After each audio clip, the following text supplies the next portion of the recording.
مرحبا بكم متابعي الكرام، أرجو أن تكونوا بخير وعواشركم مبروكة. اليوم سأشارك معكم 10 خصال تكون لكم ذخرا وذكرا. بعدما ذهبت مع ابنتها إلى بيت زوجها قالت لها: يا ابنتي العزيزة الغالية، إنك فارقت الجو الذي منه خرجت وخلفت العش الذي فيه درجت إلى وكر لم تعرفيه، فأصبح بملكه عليك رقيبا ومليكا.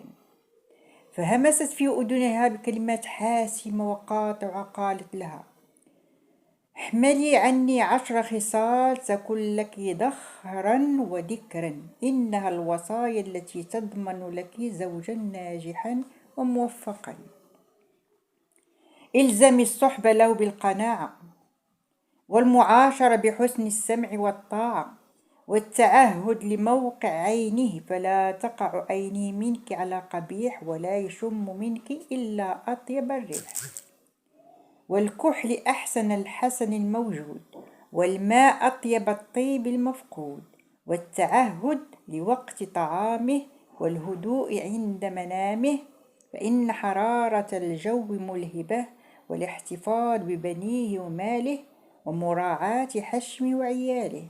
ولا تفشي له سرا، ولا تعصي له أمرا، فإنك إن فشيت سره لم تأمني غدره. فها هي إحدى الأمهات توصي ابنتها في ليلة عرسها ب10 وصايا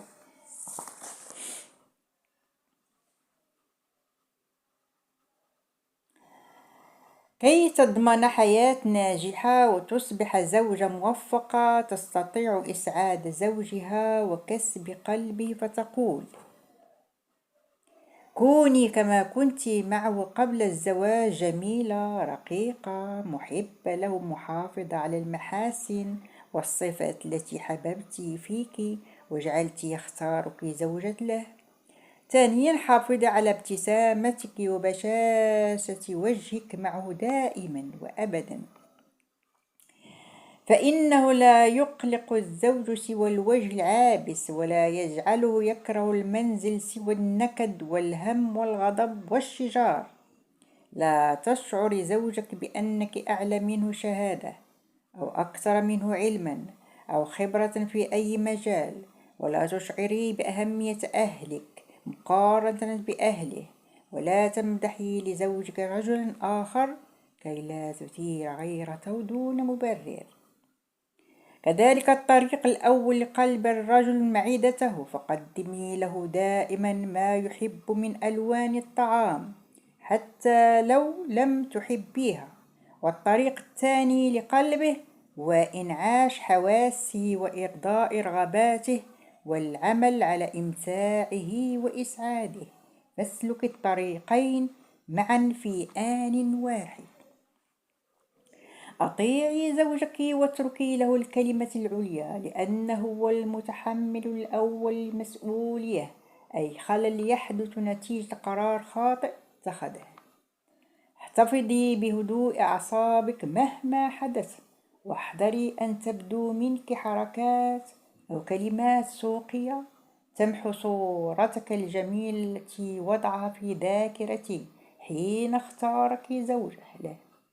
والموقف الوحيد يمكن أن تتخذي إذن ما تعد حدود اللياقة والأدب وهان كرامتك للحد الذي لا يمكن مع إصلاح.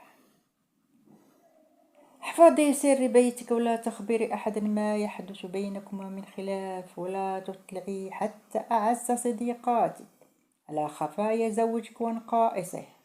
فالسر إن لم تحفظيه في صدرك لا تطلب من الآخرين أن يحفظوا لك. وحديث الرسول صلى الله عليه وسلم يقول: إن شر الناس عند الله منزل يوم القيامة الرجل يفضي إلى امرأته وتفضي إليه، ثم ينشر أحدهما سر صاحبه.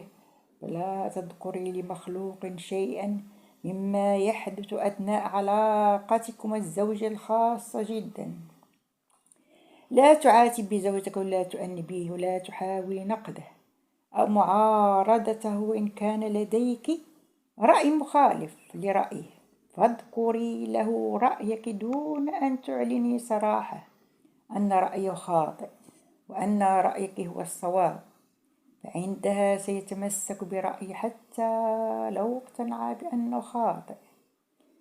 لا تسرفوا في الإنفاق ولا تحمليه ما لا يطيق ولا تحاسبيه على دخله ولا تشعريه بنقصه من الناحية المالية، فإن ذلك يترك أثرا سلبيا في نفسيته يصعب محوها إلى بعد وقت طويل. إلى اللقاء.